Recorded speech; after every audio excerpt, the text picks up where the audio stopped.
Avant de commencer mes propos, je profite d'abord de votre micro pour présenter mes condoléances, les condoléances du Haut Conseil islamique de la communauté musulmane du Mali à ceux qui sont tombés sur le champ de l'honneur. Présenter mes condoléances à eux, ceux qui sont tombés en défendant la patrie. Et aussi prier pour le repos de leur âme. Ensuite, prier Dieu pour les blessés, pour demander prompt rétablissement pour tous ceux qui sont atteints dans ces événements douloureux. C'est d'abord un président du Haut Conseil islamique qui a le cœur meurtri.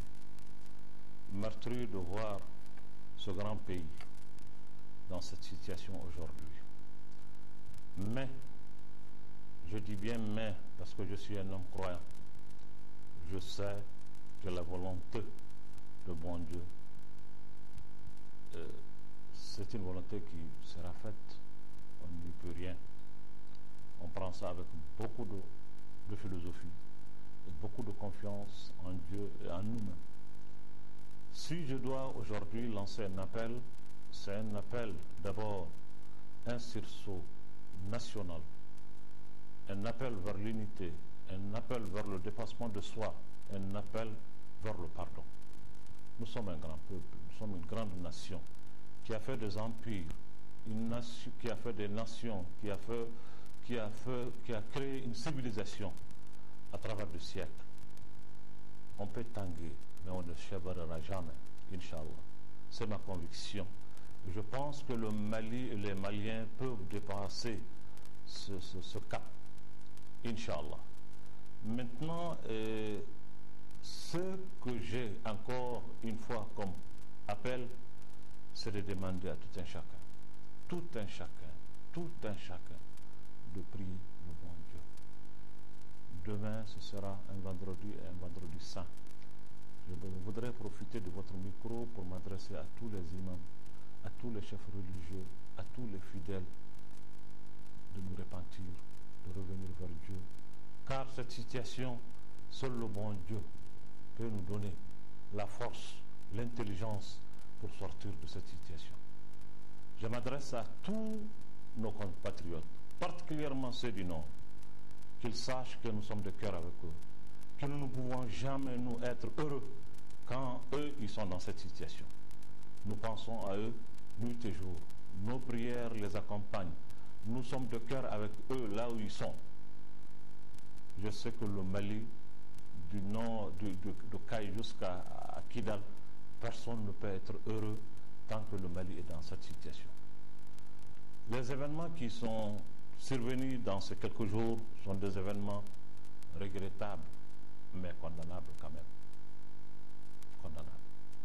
Il n'est pas acceptable que qu'on prend des fusils pour se retourner contre nous-mêmes. Qu'on accepte que d'autres viennent avec des fusils pour tuer des Maliens.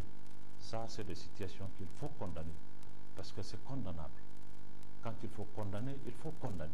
Nous regrettons ce qui s'est passé, mais nous condamnons le fait de prendre des armes aujourd'hui à Bamako, dans la capitale nationale, pour créer cette situation dans le pays. Ça, c'est des situations qui ne sont pas acceptables, parce que le Mali a besoin d'autre chose aujourd'hui que ça.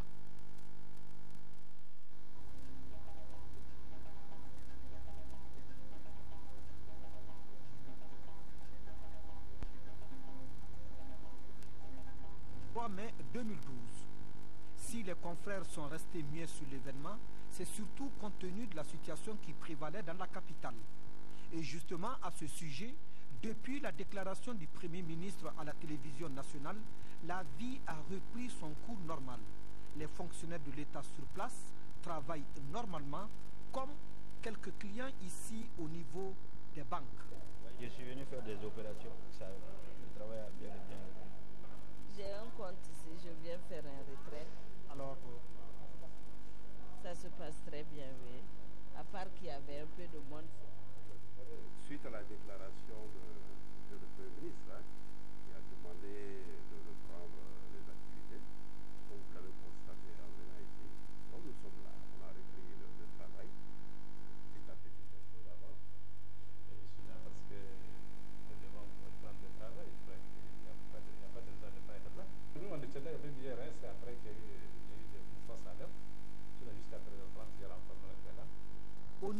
commerce général, aucune inquiétude.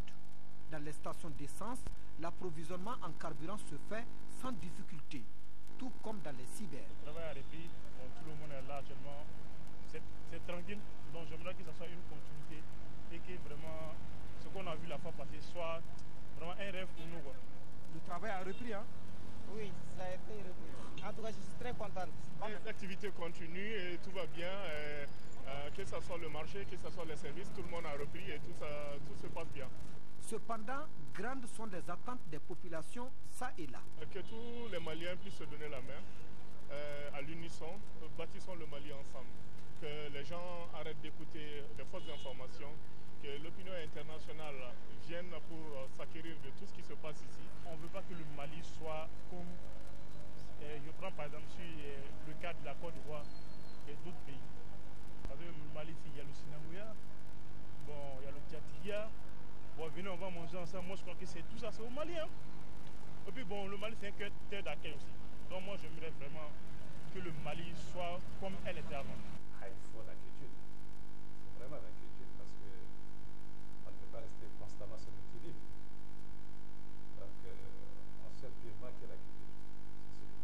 Pour l'instant, la prière des uns et des autres reste l'arme du devenir du Mali.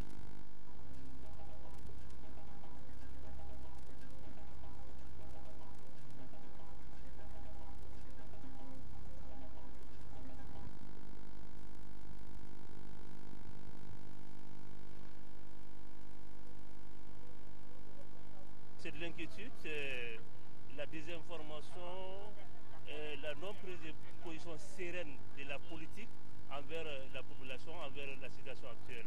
C'est vraiment déplorable, vraiment. Ça fait peur, c'est une crainte, et puis surtout que nous au Mali on ne connaît pas ça, nous ne sommes pas habitués à ça. Depuis l'indépendance à nos jours, on n'a jamais vécu de telle situation. Donc on se dit même, est-ce que nous sommes au Mali? Parce que le Mali c'est la culture, c'est le cousinage, on ne connaît pas les armes. Donc ça c'est vraiment quelque chose qui fait honte, ce n'est pas digne de notre pays, de nous-mêmes. C'est un peu décourageant quoi. Parce que nous sommes tous des Maliens. Pour moi je ne pense pas que les Maliens se prennent les armes contre eux-mêmes. Pour moi c'est un peu violent. L'appel que je lance au gouvernement et à l'armée malienne, c'est de mettre au service, de sécuriser la population malienne. Parce que la population malienne souffre maintenant. Quand j'ai vu les balles en train de circuler à Bamako, là, ça m'a fait peur quoi. C'est un peu décourageant. Là, j'ai un appel au gouvernement de mettre au travail pour la réconciliation, pour que l'arme cesse de circuler à Bamako. Moi, cet événement m'a vraiment dépassé, que je ne sais même pas quoi dire. Si on a telle situation au nord et que nos soldats sont en train de se tuer ici, c'est désolant. Beaucoup d'inquiétudes. Aujourd'hui, ce dont on a besoin, ce ne sont plus ces troubles-là. C'est plutôt la quiétude, l'apaisement. Ce qui s'est passé, ça s'est déjà passé. Donc je pense qu'aujourd'hui, il est temps pour les uns et les autres de se comprendre et de se mettre au travail. Parce qu'on ne va pas demeurer indéfiniment dans cette situation. Il faut que les uns et les autres comprennent qu'aujourd'hui, le Mali n'a pas besoin de ces troubles-là. On est déjà dans une situation difficile. Il faut faire face à ces difficultés-là. Moi, je pense qu'eux-mêmes doivent savoir qu'ils sont là pour sécuriser le pays et non vraiment pour nous déstabiliser. Vraiment.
semaine après leur nomination, les membres du gouvernement se retrouvent pour leur tout premier conseil de cabinet.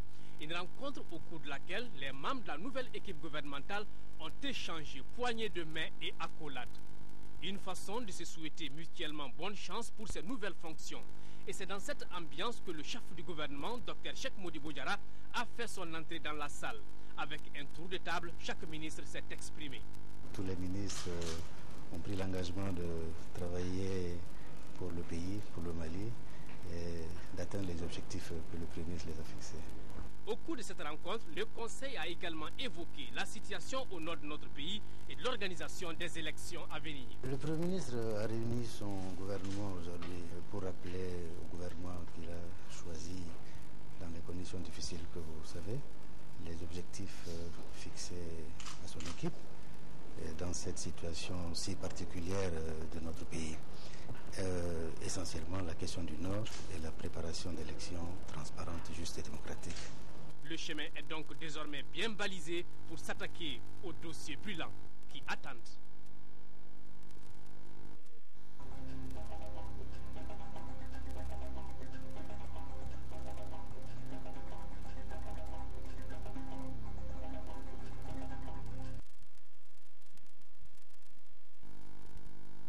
Premier conseil de cabinet du nouveau gouvernement, premier rendez-vous de travail pour les nouveaux membres du gouvernement, une semaine seulement après leur nomination. Tous ont répondu présents sauf celui de la communication. Toujours aux aguets, les journalistes ont également signé leur présence dans la salle, seulement 10 minutes, le temps de flasher ou de fixer quelques images avant d'être priés de prendre la porte par un conseiller à la communication, bien en verbe. À l'intérieur, les travaux vont durer 5 heures d'horloge, avec seulement 5 minutes de pause. Pour bon nombre de journalistes qui montaient la garde dans les salons et dans les couloirs de la primature, l'attente fut longue, difficile de tenir sans tomber dans les bras de Morphy. Aux environs de 14 heures, enfin, les portes s'ouvrent pour les ministres pressés de partir et des journalistes décidés à ne pas les lâcher. Non, pas de commentaire, tout se passe bien, pas de commentaire. Ça a été quand même long, vous avez parlé de quoi juste? Demandez au porte-parole du gouvernement, s'il vous plaît. Un conseil ordinaire, tout se passe bien, il n'y a aucun problème. Aucun problème? Aucun problème, tout se passe très bien. Premier conseil de cabinet, premières impressions. Le gouvernement a vraiment conscience de sa mission. Je m'arrête là. Quel était le climat? Convivial, assez convivial. Dans un état d'esprit vraiment de dialogue, de compréhension mutuelle. Oui, des défis, mais alors qui peuvent être relevés avec vraiment l'apport de tout le monde. Le Premier ministre a donné des directives. Je sors de là très très optimiste que nous allons relever le défi. Et les caisses de l'État, ça va là-bas? Écoutez, la situation est difficile. Ça, tout le monde le sait déjà que la situation est difficile, mais je pense que avec la mobilisation de tout le monde et avec la compréhension de tout le monde, nous allons nous en sortir. Ce premier conseil a sans doute permis aux nouveaux membres du gouvernement de se côtoyer, de se mettre dans les bains des affaires ou des dossiers brûlants de l'heure.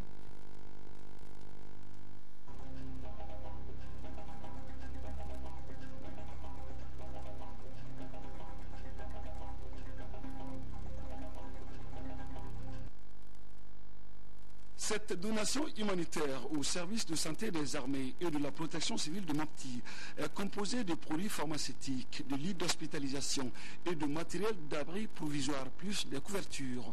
Ce geste d'altruisme est l'œuvre de la Direction générale de la protection civile et ses partenaires très efficaces, l'Organisation internationale de la protection civile et Plan Mali. Il vient renforcer les capacités techniques et opérationnelles des structures bénéficiaires très sollicitées en ce moment avec la situation dans le septentrion du Mali. À cet effet, dans le cadre de sa mission régalienne, la Direction générale de la protection civile, en partenariat avec l'OIPC et Plan Mali, ont dépêché une mission en vue de renforcer la plateforme en portant un soutien en matériel et médicaments pour renforcer les capacités des services de santé des armées et de la protection civile. Pour l'autorité régionale, cette donation vient à point nommé. Nous voudrons, au nom des autorités, et singulièrement au nom des populations de la région de Mopti, hôte des populations déplacées à la suite de la crise du Nord. Et en leur nom, vous remercier très sincèrement pour ce geste humanitaire. Geste qui va au plus profond du cœur des populations déplacées. De ces populations à ceux qui les ont accueillis dans des foyers, dans des ménages, mais aussi au niveau aujourd'hui en région de Mopti de 3 sites. En marge de cette cérémonie modeste mais combien significative, un site des déplacés a reçu la visite des autorités locales et des responsables de la Direction générale de la protection civile.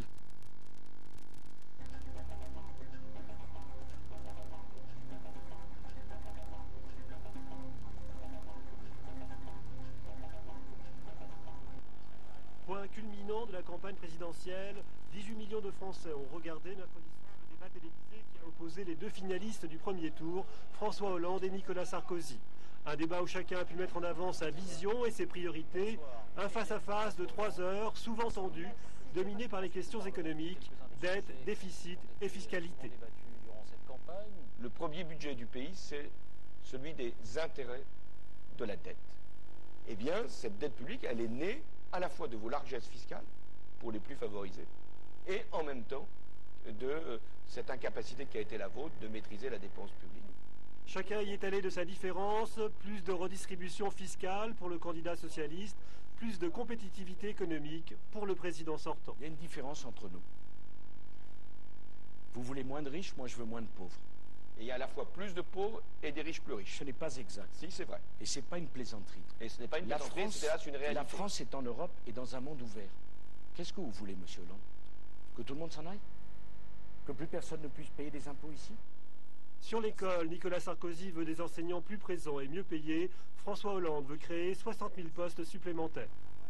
Je veux que l'éducation soit la grande priorité. Parce que c'est pour la jeunesse que je veux m'engager pour le prochain quinquennat. Autre sujet de crispation, l'immigration, après les 18% de voix recueillis au premier tour par Marine Le Pen, la candidate du Front National. J'ai donc proposé sur les 5 années qui viennent de faire en sorte que nous divisions par 2 le flux migratoire entrant en France, 180 000, 90 000.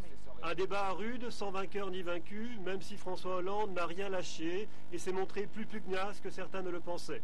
Les électeurs français décideront dimanche celui qu'ils veulent voir diriger le pays pour les 5 années à venir.